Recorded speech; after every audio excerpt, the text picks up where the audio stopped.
Powered by the Montana Television Network. Montana This Morning continues on Montana's News Leader. The investigation into a missing journalist takes a significant turn. I'm John Schumo with what appears to have happened to Jamal Khashoggi. And a man attacked by a grizzly bear over the weekend. What will Fish, Wildlife, and Parks do about this animal? We'll have that story coming up in a moment as well. Time 6:30 here on this Tuesday. Chet Lemon, Missy O'Malley with you. We start on the national international scene. As international pressure builds, Saudi Arabia appears to be changing its story on the disappearance of Jamal Khashoggi, a Saudi journalist critical of the kingdom. And America's top diplomat is there this morning looking for answers. CBS's John Schumo has our latest from New York.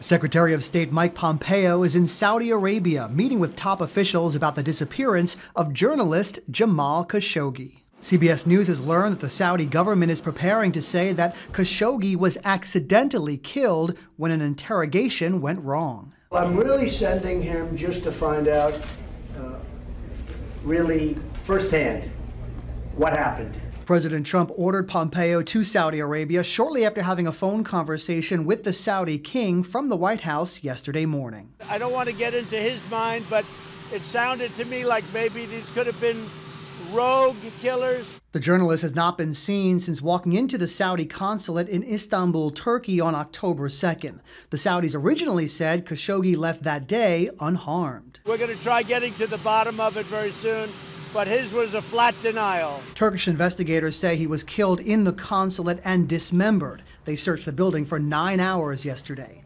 Khashoggi's family is calling for an independent and impartial international commission to inquire into the circumstances of his death. There's not enough money in the world for us to buy back our credibility on human rights if we do not move forward and take swift action on this, if in fact, even when it's proven to be true. Congress has promised swift retaliation against the Saudi government if it is responsible. John Schumo, CBS News.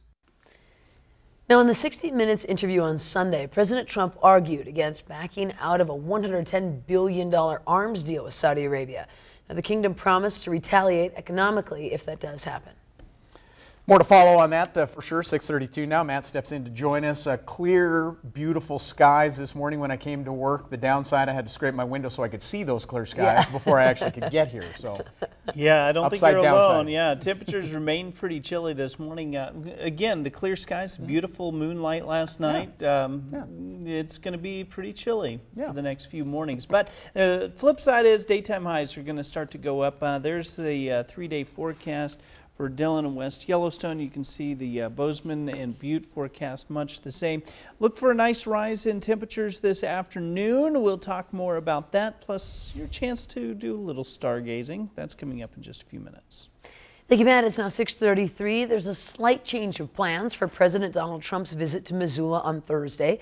The venue is now at the Minuteman Aviation Hangar in Missoula Airport instead of Neptune Aviation. Organizers of the event changed location since the area around Neptune's hangar could not handle the weight of Air Force One. Minuteman's hangar is smaller than Neptune's, but the change of the venue will also allow the president to use his plane as a backdrop during his speech. The rally is still scheduled for 6:30 p.m., where the president will campaign for U.S. candidate Senate Matt Rosendale, who's trying to unseat incumbent Democrat Jon Tester. Doors open at 3:30 Thursday afternoon. President Trump has already been to Billings and Great Falls in recent weeks to support those Republican candidates. Region 3 headquarters of the Montana Department of Fish, Wildlife, and Parks says it does not plan to trap a grizzly bear that attacked a hunter this past weekend. Man from Idaho was attacked by a female grizzly bear while hunting near Gardner. Bob Lagasa is currently recovering in Bozeman Deaconess Hospital. Montana Department of Fish, Wildlife, and Parks says the bear has no past behavioral issues and it's currently not considered a problem bear. FWP works closely with the U.S. Fish and Wildlife Service to determine what to do with bear incidents like this one, because they are listed on the endangered species as threatened. We have a survey going on, a flight coming up in the next few days, and we'll be looking into that area to see if there's anything unusual. But the circumstances of this attack were relatively a normal behavior for a female grizzly with a cub. Unfortunately, the hunter startled the bear at a close distance And this is the behavior and response that we'd expect from a bear. Bill Ray went on to say, with hunting season coming up this weekend, hunters need to be aware that there are many bears in the area, and they always should carry bear spray with them and never hunt alone. Meantime, Mark Fisher, who lives in Gallatin Canyon, snapped these photos of 3 grizzly bears. Fisher trying to retrieve a stuck ATV on Monday just south of Big Sky when he saw the bears. Fortunately, he was able to keep his distance. In other news, a Laurel School resource officer is now suspended from his job as city officials investigate allegations over a sexual relationship with a 16-year-old. As of now, no criminal charges have been filed against the officer, who's currently on paid leave. His absence has forced the district and the Laurel Police Department to make other staffing arrangements. Laurel Superintendent Linda Philpott ordered the suspension last Friday after learning the allegations from MTN News. She sent a statement that says, in part, once the investigation is being conducted by the police department and once it's completed, the school district intends to work with the department regarding any further action that must be taken to preserve the student and the staff's safety. Now, in the meantime, Laurel Police Chief Rick Musson says that his agency is doing an internal investigation. Laurel Chief Administrative Officer Matt Lurker says the alleged sexual contact between the officer and the 16-year-old happened a year and a half ago while the officer was off duty. He is not releasing the officer's name or age or telling us if the 16-year-old is a student of the Laurel School District. And Deputy Attorney Chris Morris told MTN News that no criminal charges have been submitted to his office, but he also noted that the legal age of consent is 16 years old in the state of Montana. Shifting gears a bit, last night, the Bozeman City Commission meeting, there were 3 different special presentations. One of them was on affordable housing. Deanne's Medeiros-Babb takes a look at the city's focus as it moves forward on this issue. There were 3 different special presentations at City Commission, including one on affordable housing. Former affordable housing manager Matthew Madsen said the city is currently working on a housing needs assessment that will turn into a work plan. The final report will be created end of January, and a final City Commission presentation will happen early to mid-February of 2019. Madsen talked about the projects the city has worked on, but could not answer a few specific questions. We have to, there are a lot of mills, to use a technical term, they're going to this that we need to figure out, what for and why. I'm just wondering how we're going to measure success, and I don't see it in this document, so that's frustrating. Mr. Madsen, did you have a comment? He answered by saying the needs assessment will determine benchmarks for the city. The needs assessment with the action plan said that we need to build this many units, this many rentals. Did we do it? Where are we at? And that way it can drive the work for that 5 years that action plan, work plan gets developed for. A majority of the commission agreed with Madsen, and therefore a temporary list of goals for the city to rate success on will not be created. Instead, the city will wait until the full report is finished in 2019. In Bozeman, Medeiros-Babb, MTN News. Now, it's important to note the city of Bozeman defines affordable housing as any unit that does not require the owner or renter to spend more than 1/3 of their monthly income. That's the definition of affordable housing. Interesting. Yeah. In this week's Montana Made, we show you a job that not very many people would actually consider. That's for sure. MTN's Elizabeth Transshoe takes us to Vaughan, where a man shows off his unusual craftsmanship.